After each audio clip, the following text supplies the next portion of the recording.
the cruelty of torture. And here, cruelty of torture is not only cruelty to the detainee being tortured. A rare discussion on the inner workings at Guantanamo Bay and the repercussions for everyone involved. An exclusive interview with a former interrogator. Would you be comfortable making a decision for a loved one at the end of their life? I'm Alan Holdren in Lincoln, Nebraska, and I'm looking into exactly that situation, which happens more than you think. Advice from a Catholic bioethics expert and a hospice director on making the best decisions you can to help someone truly rest in peace as they enter life after death. It was a deeply personal decision, but that I feel very blessed to have been able to do. And I hope that others make the same choice going forward. And exchanging vows twice. How couples are bringing civil marriages or once performed outside the Catholic Church into God's grace through a sacramental marriage. EWTN News In Depth starts now.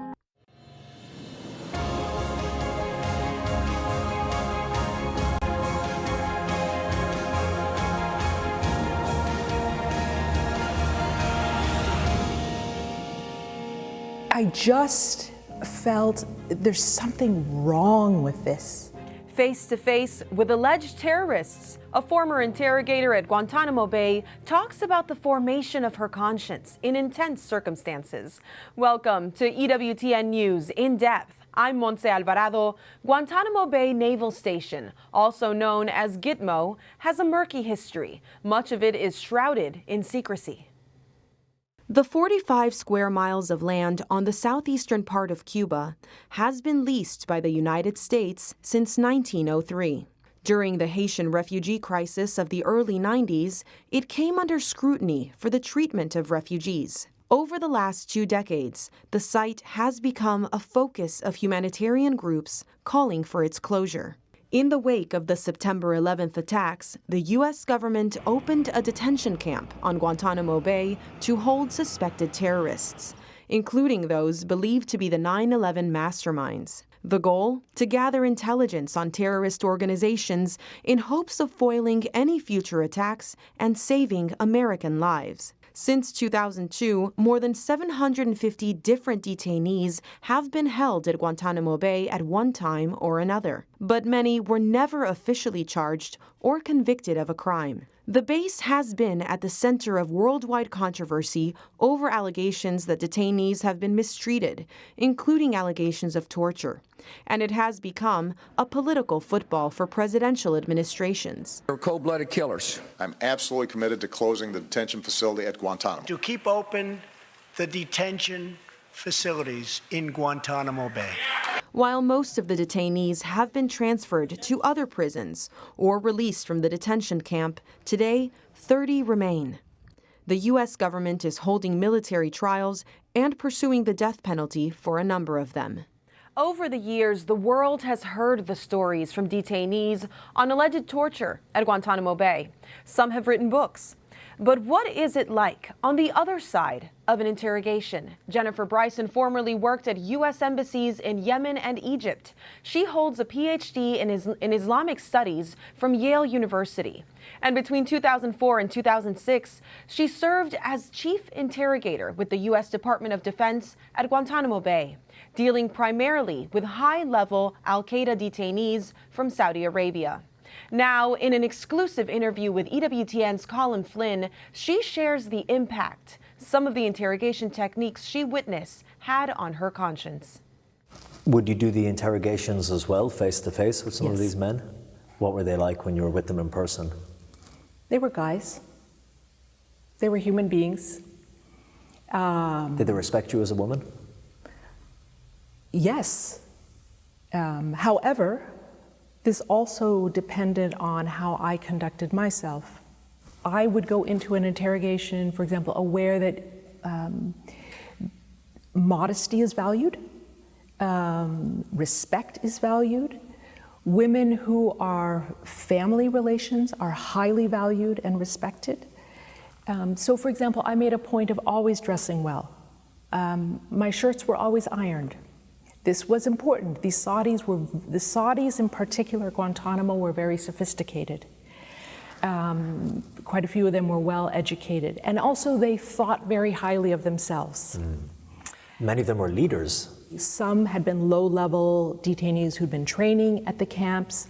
Others were mid-level leaders. Others had been attack planners from attacks that people have heard of. And among the Saudi detainees in particular, they were more likely to be leaders and planners.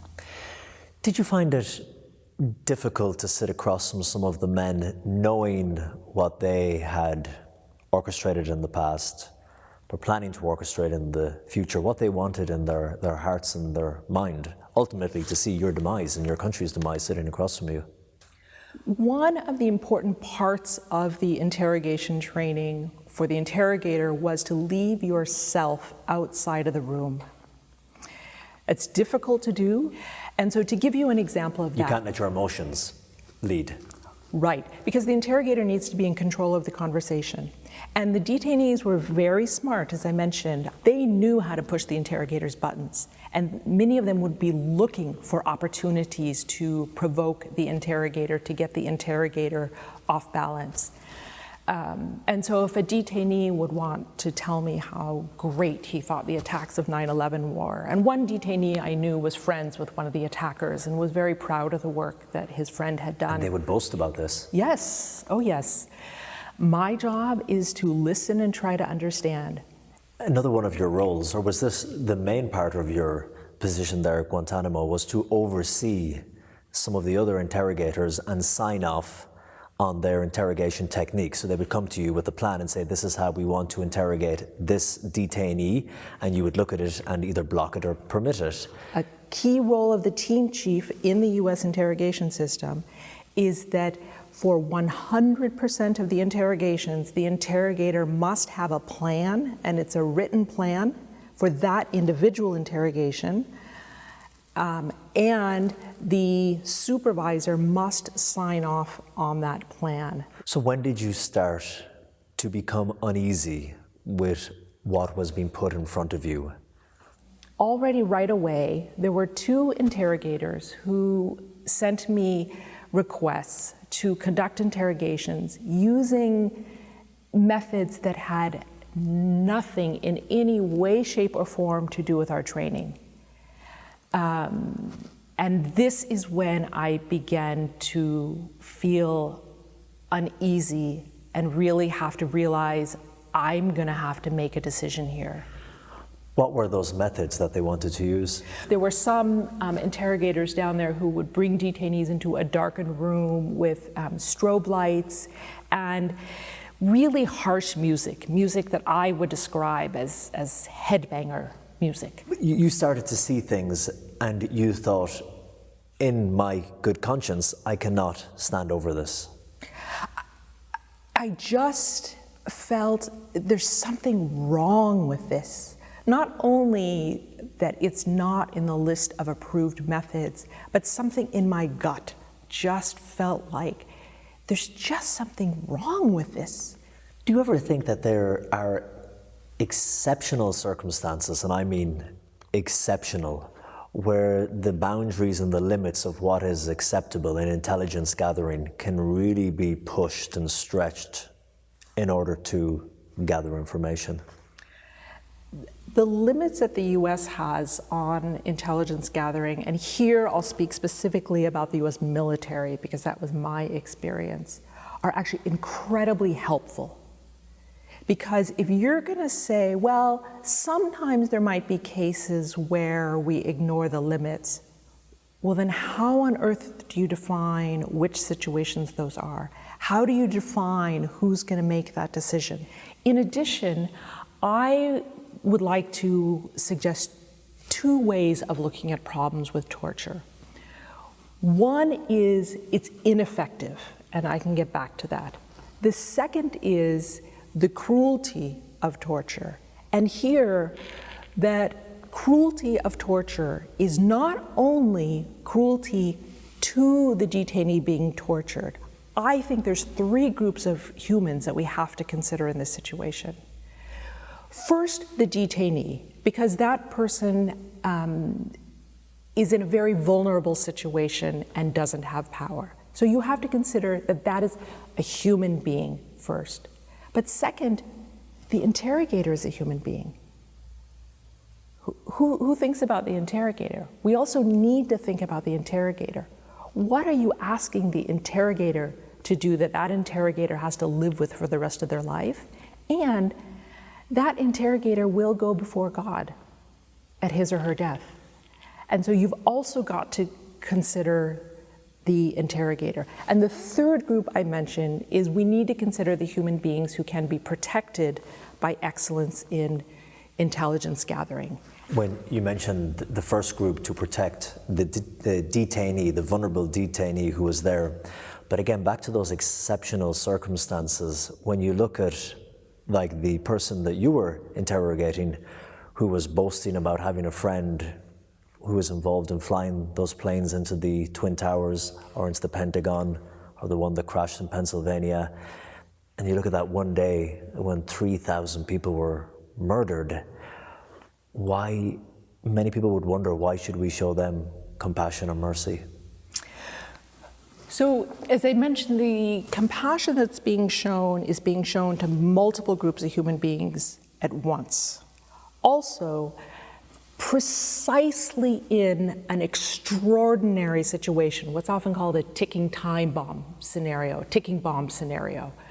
It's precisely in that moment that you want to use the best methods that you can. One of the problems with torture is people desperately want to just make it stop and will say anything. When you're sitting with them in that room, interrogating them, would you feel sorry for the men?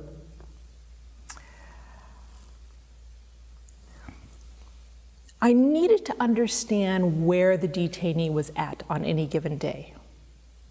So let me give you an example. Let's say it was a hot day and that the only slot in the schedule I could get for an interrogation room and for the guards to move the detainee was in the afternoon.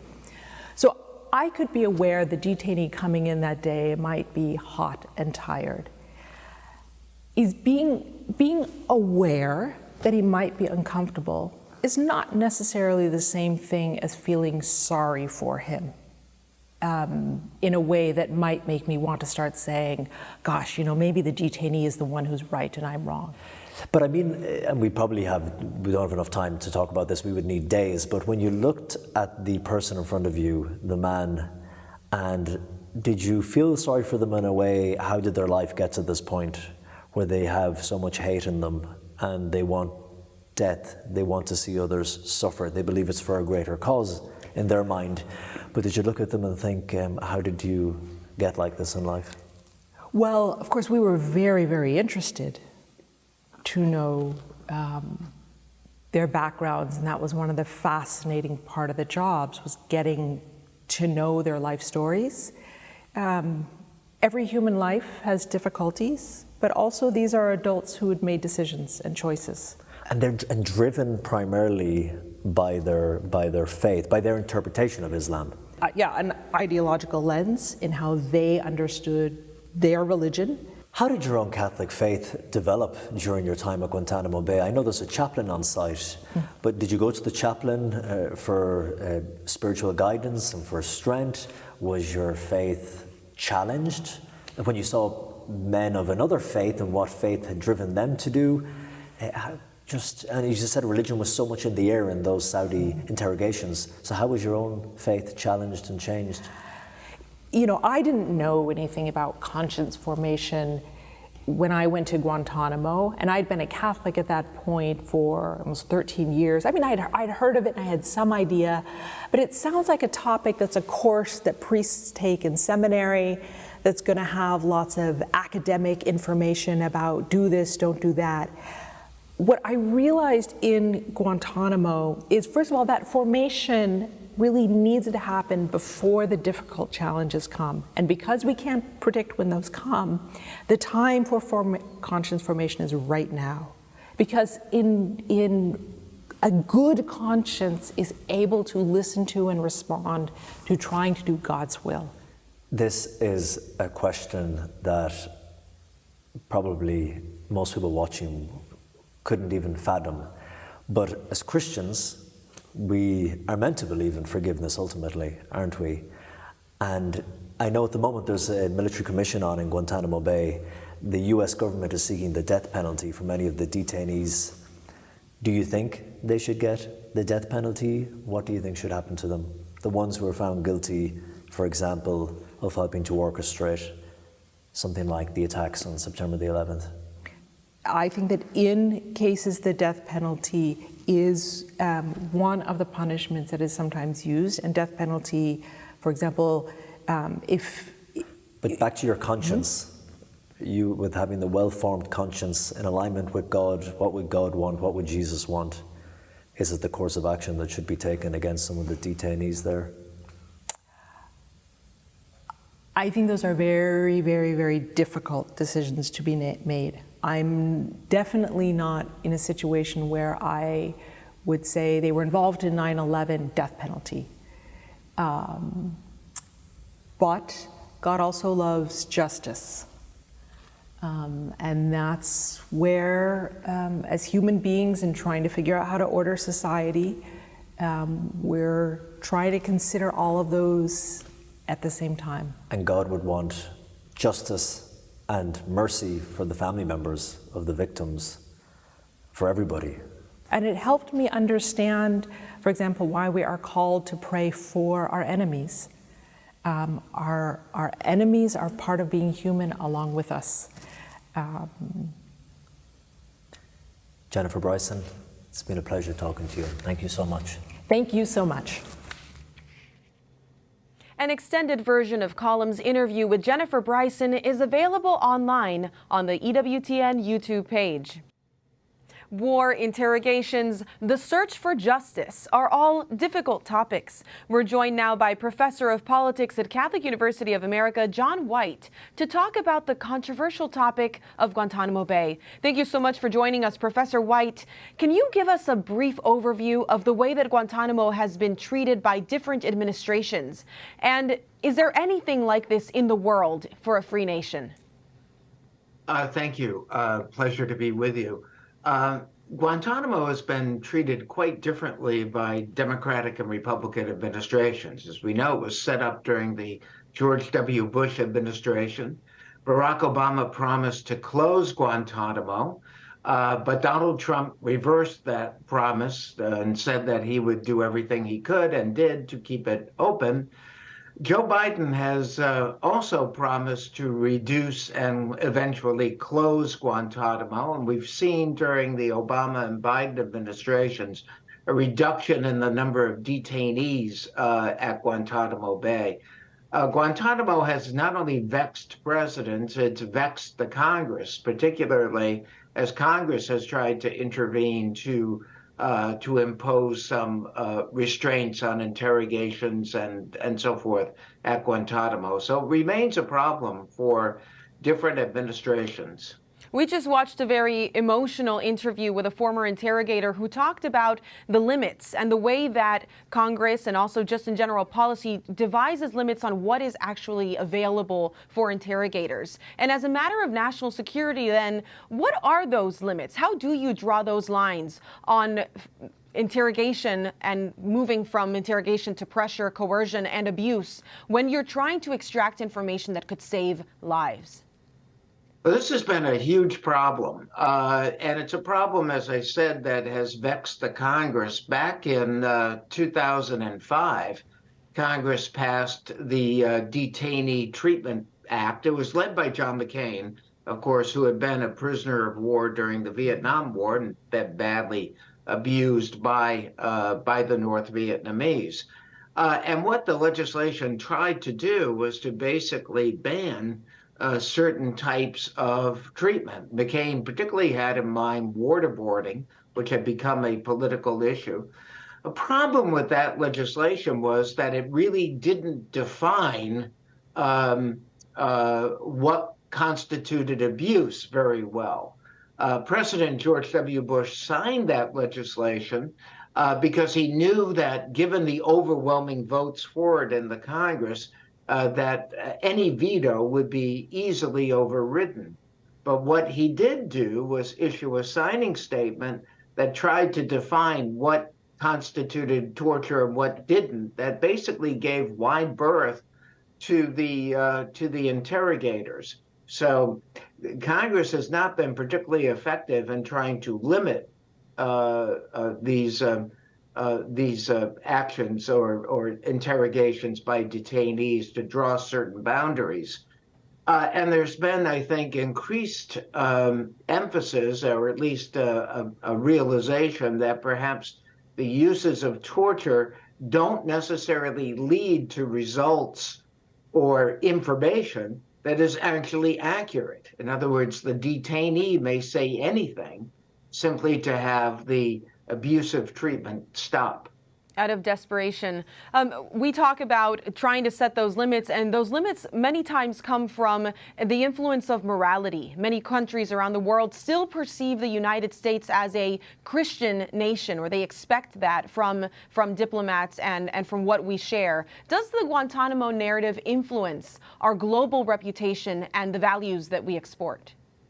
Well, it does, because it actually has been it has been detrimental to our international reputation in particular, especially in the Middle East, because again of these particular abuses that occur and that then come to light by the interview that you just referenced. So this is something that has actually hurt the United States, but it presents a certain conundrum for the United States, because these are actors, non-state actors that are being detained there. They're not the conventional prisoner of war, and thus it opens up a whole category of ambiguity as to where these prisoners should be held, how they should be held, what sorts of trials or that should be undergone, and what to do in terms of releasing them. Do you release them back to the host country, like Saudi Arabia, for example? Where do you put them? And so while the numbers have diminished substantially, we still haven't really come to grips with the idea that we have these non-state actors that don't, because they're not prisoners of war and the Geneva Convention doesn't really apply, it does present a huge problem for us. And the Guantanamo narrative isn't necessarily a deterrent. Really quickly, what is the likelihood that the remaining prisoners will be transferred and the facility will close? Well, I think it's almost inevitable that something is going to happen here. Now, again, this is where you have had resistance from the Congress or elements of the Congress to close it, but you've had the desire now of two presidents basically to reduce those numbers of prisoners and transfer them back to some other country. I think that the international problems that Guantanamo now presents or has presented are really compelling at this point. Well, we'll be watching it closely, and we're grateful for your analysis. Thank you, Professor. Thank you so much. We continue to follow news out of the Vatican on Pope Francis's health. The Holy Father is recovering well after a 3-hour surgery on his abdomen on Wednesday. Doctors say that Pope Francis was in pain for several months due to an incisional hernia and decided to undergo surgery to correct it. He will remain in the hospital for several days. We ask that you keep Pope Francis in your prayers as he recovers. Up next, the top headlines of the week, including the first religious school in the nation that will be publicly funded. We are not anti-religion. We are not anti-Catholic. A group widely known for mocking the Catholic faith is celebrated by some California state senators. How Catholics are responding. If they're not improving, then especially with extraordinary care, then I think we have to start talking about, hey, what does, in this situation, a positive death look like? Making end-of-life decisions for your loved one. From a Catholic perspective, guidelines for making those difficult choices when we conclude our series on dying well.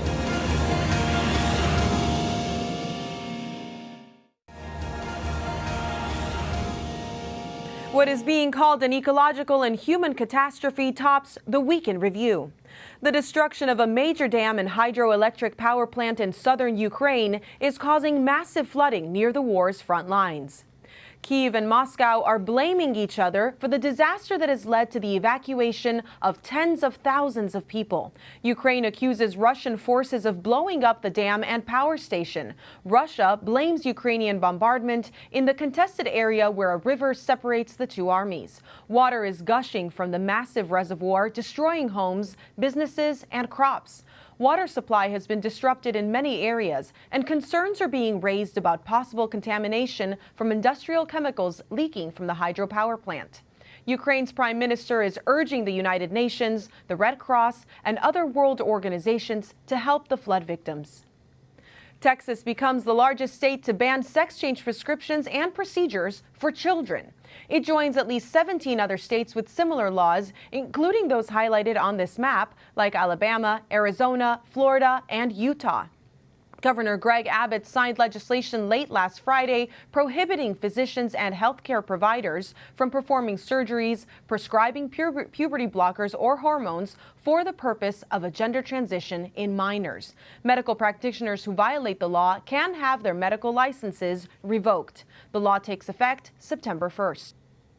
The controversial LGBTQ group who call themselves the Sisters of Perpetual Indulgence making headlines again this week.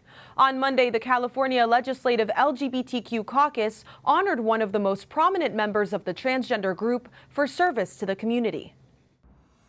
I know there was some discussion and political discourse around this particular honor, but I'm just so proud of Sister Roma and her work in the community. We minister to the sick, we help the unhoused, we feed the hungry, we promulgate universal joy and expiate stigmatic guilt. That's actually hurts my feelings to think that people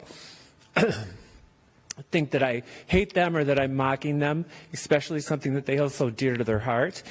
The only issue that I have is when people turn around and decide to interpret the scripture in a way that they can weaponize their religion and use it to oppress and discriminate against people.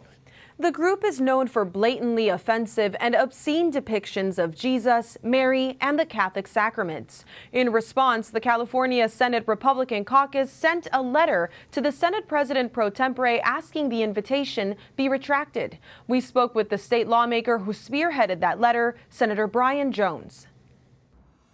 We just felt like this person's background, this person's performances, this person's statements really were divisive.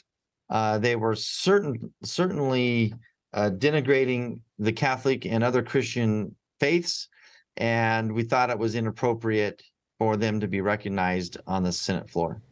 At the same time the drag performer was being recognized inside the state capitol, a prayer vigil was being held outside by Catholic and Protestant leaders who sang hymns and prayed in honor of the incredible work religious sisters have done. Sister Lisa Marie Doty, who attended that vigil, spoke with us on Wednesday.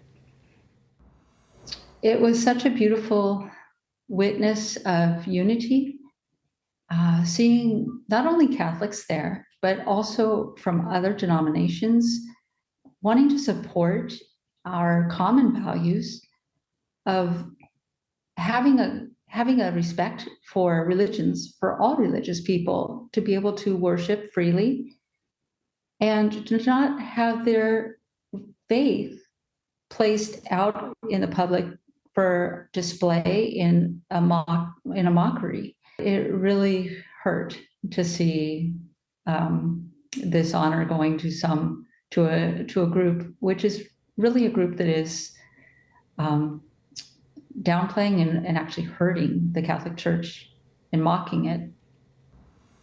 All of this comes after the LA Dodgers announced they will be honoring the Sisters of Perpetual Indulgence at their Pride Night. The Major League Baseball team had originally disinvited the group, only to re-invite them after backlash from the gay community.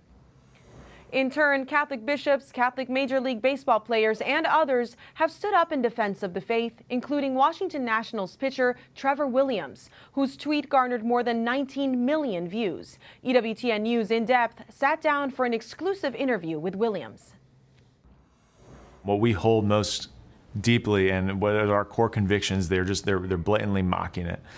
if you don't see it as anything other than that, I don't know what to tell you, because it's something that is deeply offensive. If you have a serious faith and you know what they're doing, it's deeply offensive. Trevor Williams had much more to tell us. You can watch our entire exclusive interview with him here on EWTN News In Depth next Friday, June 16th. Oklahoma will have the nation's first publicly funded religious school. The state school board voted Monday to approve the St. Isidore of Seville virtual Catholic charter school run by the Archdiocese of Oklahoma City and the Diocese of Tulsa. It would be funded by taxpayer dollars and open to students across the state for kindergarten through grade 12. State Attorney General called the approval unconstitutional, and Americans United for Separation of Church and State has vowed to file a lawsuit. And cause for celebration in Alabama, the home of EWTN. Once again, the Global Catholic Network is hosting our annual EWTN Family Celebration. Reporter Mark Irons says you're invited. Okay, you ready? Mother Angelica, the foundress of EWTN, would address her viewers as family. We just have a great family here tonight. The way she looked right into the camera, you felt that she was talking right to you. When you listen to her, you listen to a mother looking at you. And husband and wife, Rick and Holly Cavallero from California, are just a couple of those members of the family. It is a family gathering. It's one thing to see somebody on TV, but to actually go shake their hands and talk to them. They're both looking forward to the annual EWTN Family Celebration. It gives viewers like them a chance to come together and meet the people they have come to know on the screen. And you're one of them. I mean, you've stuck around a long time. Well, it's hard to get good work. On August 26th, the family celebration will be held outside EWTN headquarters in Birmingham, Alabama. It has been hosted in major cities around the U.S. since it started in 2005. What made you put this together? At the 2011 family celebration, EWTN CEO Michael Warsaw said it all began as a way to give back to the viewers, the family.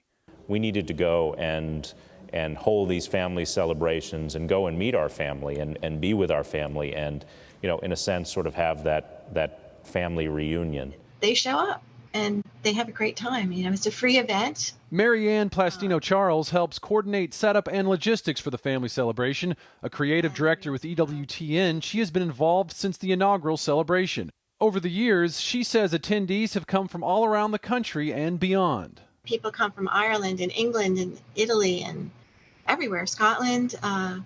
We've had people come from Nigeria and Cameroon. And there will be a divine addition to this year's family celebration. For the first time, the event will conclude with a Eucharistic procession in the streets of Birmingham to the city's downtown Cathedral of St. Paul. Devotion to the Eucharist was central to the life and mission of Mother Angelica. None of EWTN is an accident. It wasn't just a good idea that Mother came up with one day.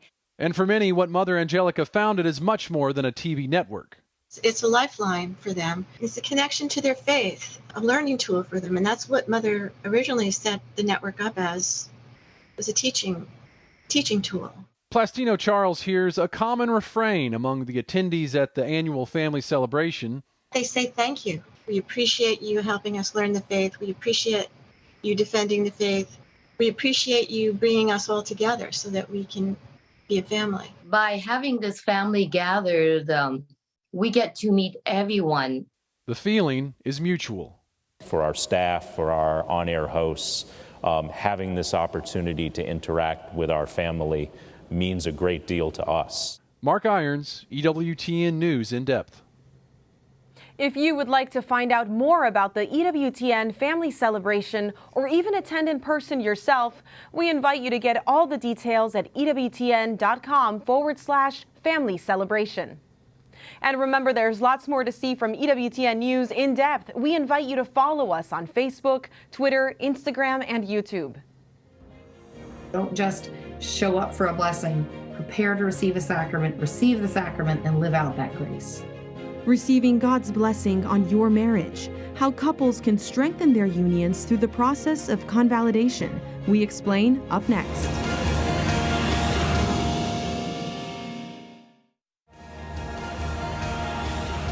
In an increasing increasingly secular society, marriage in the United States often does not look like what it did generations ago. A simple wedding ceremony at a church with a church hall reception. Whether a couple is married civilly or outside the church community, what is often missing is the sacramental element. A desire to have their marriage blessed by God and more grounded in faith has led many to convalidate their marriages in the Catholic Church. Roselle Regis explains in this Catholic Life report. To me, to have our marriage recognized before church and before God. And so I feel like it almost kind of completes the circle for both of us. For Nicole Neely, getting married in the Catholic Church was like a breath of fresh air. Even though she was baptized Catholic, she was raised Anglican and fell out of faith throughout the years. So I stopped going to church for a long time, and then it was really only over the past 2 or 3 years I had a number of friends in my life who were practicing Catholics, very faithful, and so I would just talk to them about different issues of faith. Over time, Neely felt a calling and a tug in her heart to go back to Catholicism. She started her faith journey in 2021 through the Rite of Christian Initiation of Adults program, or RCIA. She worked with Father Charles Triols at the Catholic Information Center for her faith formation. I found it to become a really enjoyable part of my daily routine, to say my nightly Hail Marys, to do a little bit of reading every day, and to walk with Jesus a little bit every day. After being received in the church, she decided it would be personally and spiritually meaningful to have her marriage recognized by the church. This is a process called convalidation. For a Catholic, it's very important that your marriage be recognized in the church, because marriage is a sacred institution instituted by God Himself. And when a Catholic is married outside of the church, that special grace that comes from God, when your marriage is valid, it's not there. Father Charles explains that there are different situations in which a married couple seeks convalidation, whether it's differing religious beliefs, timing, or even finances. All couples must go through some form of marriage preparation, but the focus is to make sure the couple understands that a Catholic marriage is a sacrament. Once the couple has agreed to be married in the church, Father Charles says the first step is to reach out to their local church for guidance. So they approach the pastor, and then the pastor gives them some, simple and basic instruction, and then there is at a certain date, they have a simple ceremony in which their vows are renewed in front of their pastor and 2 witnesses, and then that marriage with this simple ceremony becomes a valid marriage in the church. Although Neely and her husband have been married civilly for 12 years now, she felt this marriage was even more special for her family. My children actually were delighted to be at the ceremony and to be able to participate. They said, it's our first marriage, and so our first wedding, and so they both wanted to be there. My son was the ring bearer, and so it was something that was really exciting for a whole family and really special. Ryan and Mary Rose Verrett have made it a goal to welcome more civilly married couples like the Neelys back to the church. The Verretts are founders of Witness to Love, a catechumenate model of marriage renewal and preparation. We always hear that from couples after they receive the sacrament of marriage. They say, wow, we had no idea what we were missing. The Verretts have worked with many civilly married couples as they experience convalidation. This is the feedback they received. And they all said the same thing. We decided to get our marriage blessed. We went to the priest or deacon, we had 1 or 2 meetings, and then we got our marriage blessed. We never received formation. We never were really integrated into the life of the church.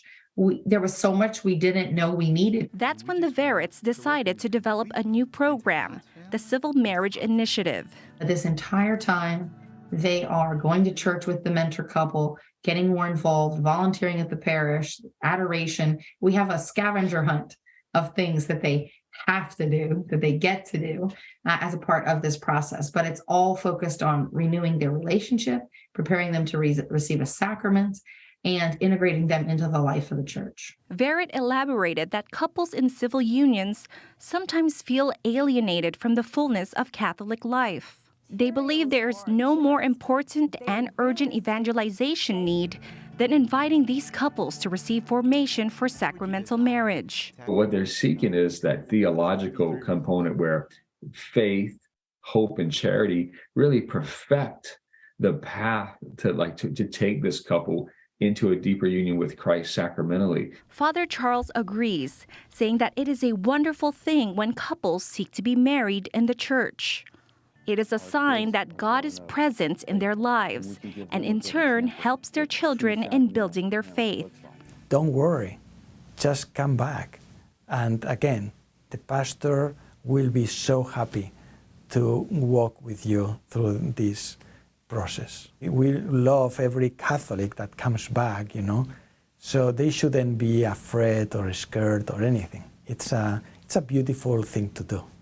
To know that this is sanctified before the Lord is something that was really special to me in my heart. And I feel like it sets a good example for my children, and I hope that it's something that we can serve as an inspiration for other families that may be considering this journey. Rochelle Regis, EWTN News in Depth. As Roselle explained, if you or someone you know is interested in having a marriage blessed in the eyes of God through convalidation, your local parish priest will be more than happy to get you started on that path. If they're not improving, then especially with extraordinary care, then I think we have to start talking about, hey, what does, in this situation, a positive death look like? Making end-of-life decisions for your loved one. From a Catholic perspective, guidelines for making those difficult choices. We conclude our series on dying well when we return.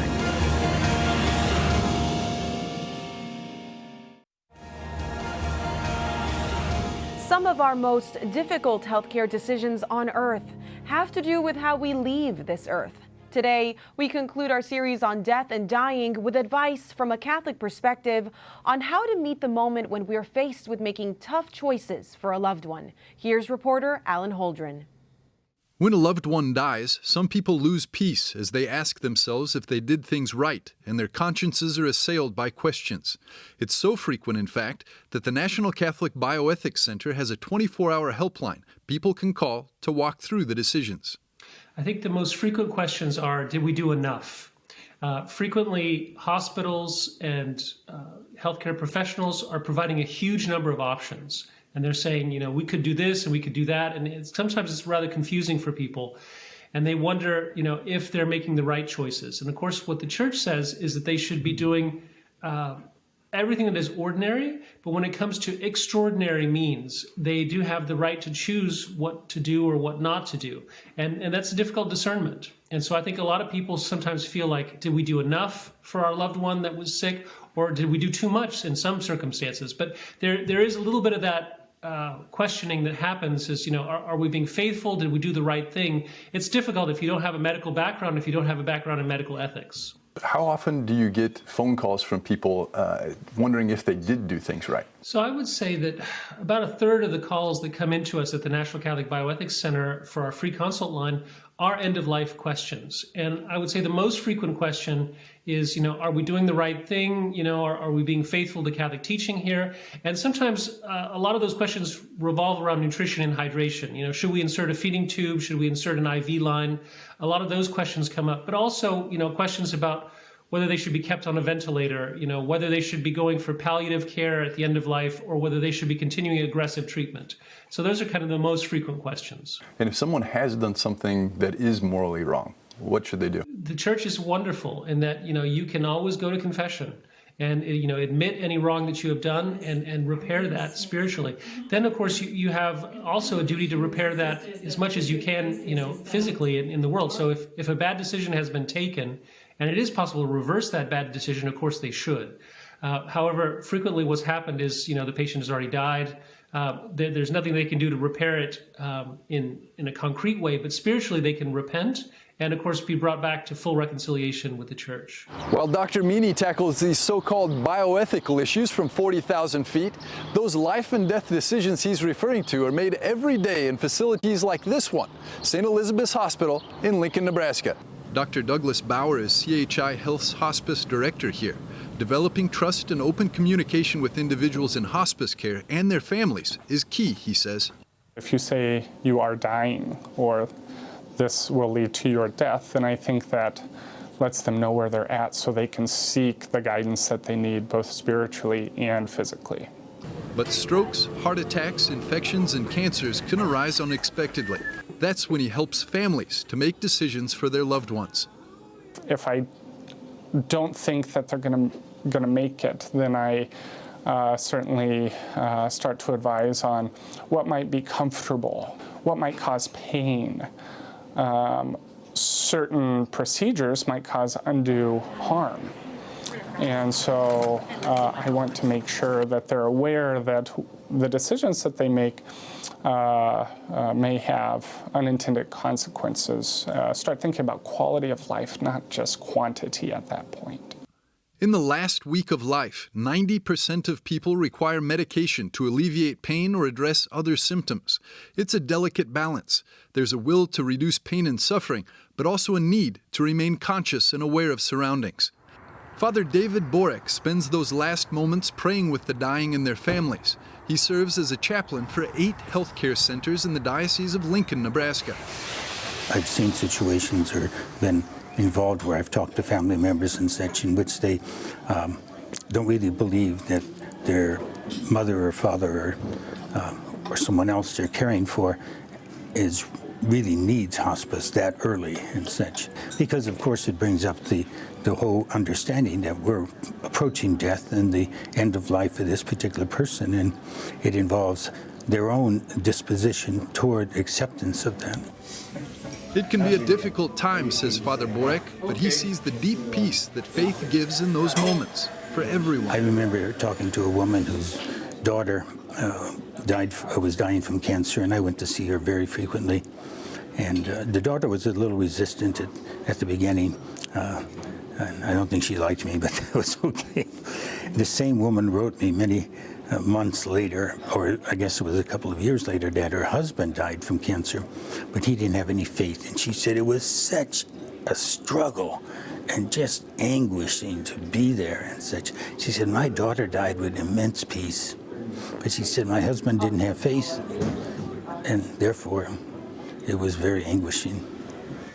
And peace for the dying is peace for everyone close to them. I know my In Lincoln, Nebraska, Alan Holdren, EWTN News In Depth.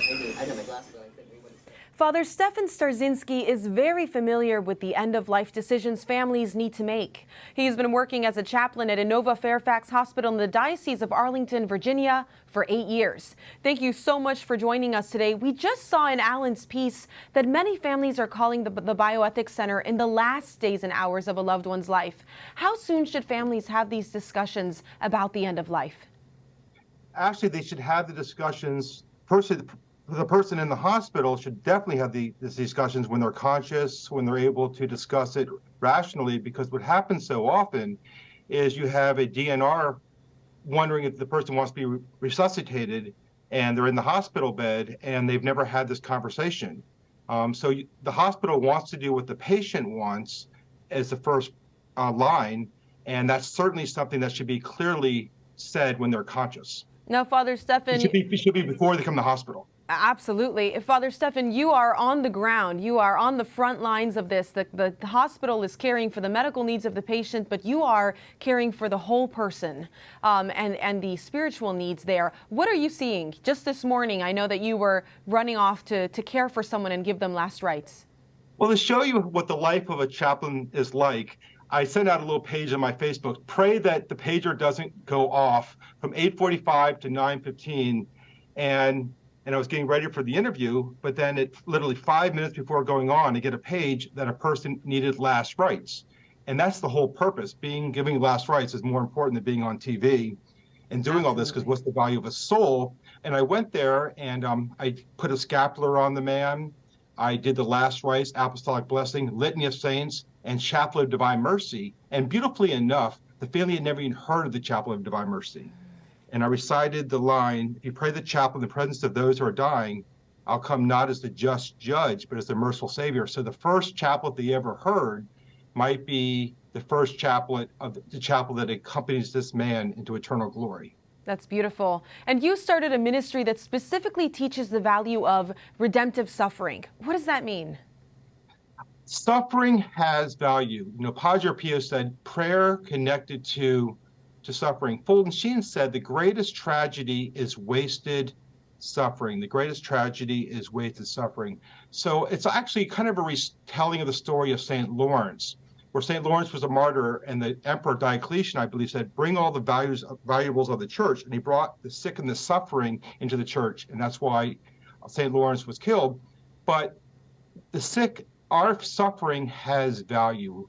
And so I'm trying to have the patients understand in the hospital, or all people that suffer, that you are not forgotten. You are a vital member of the body of Christ in uniting your sufferings with your prayer. So when I go into rooms, I often will say to people, pray for me and my intentions. They're in a moment where their prayers are of utmost power. Having conversations about death is so difficult, and we often keep it from the public eye. Did the pandemic change the openness of patients to discuss faith and planning for death? It did, because actually the pandemic brought in a whole new reality. It brought in a whole new reality of people dying without any family members being there. And so it actually brought the reality of death much closer to home. What about what you see on the ground in terms of spiritual healing? Have there been moments where the doctors could do nothing, but you could really come in and heal someone? Definitely. I used to think in my priesthood, like the greatest miracle would say be healing of cancer, healing of, diabetes. Now I'm realizing the greatest healing is the healing of peace, peace of soul. And that's why the most important thing for a person to do before they're about to go to God, or even before that, is to make their peace with God. And the chaplaincy is very important, because the doctors, God heals through medicine and he heals through the sacraments. There's one Lord who's healer.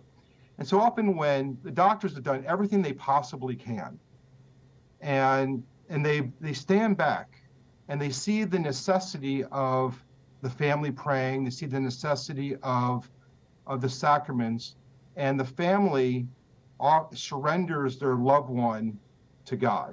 So definitely, I always tell people, or this is one of the things I say, if somebody's about to die, I say they've received all the sacraments of the church, they're surrounded by the people who love them and they love.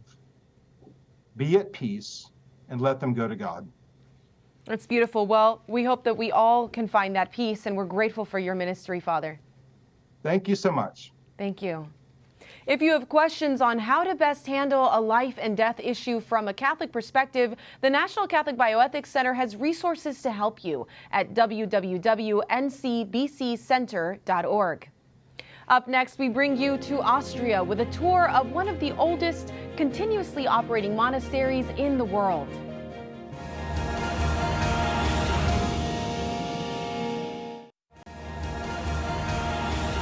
Earlier in this program, correspondent Colin Flynn brought us an exclusive interview with former Guantanamo Bay interrogator Jennifer Bryson. That interview was conducted at the beautiful and famous Heiligenkreuz Abbey in Austria, where Bryson is conducting research. We could not pass up the opportunity to show you more from the oldest continuously occupied Cistercian monastery in the world. Enjoy our images of the week.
And that does it for this edition of EWTN News In Depth. Next week, that exclusive interview with baseball pitcher Trevor Williams, his reaction as a Catholic to proposed Pride Day celebrations at Dodger Stadium in Los Angeles. I'm Montse Alvarado. That story and more news important to your Catholic life, same time next week. See you then.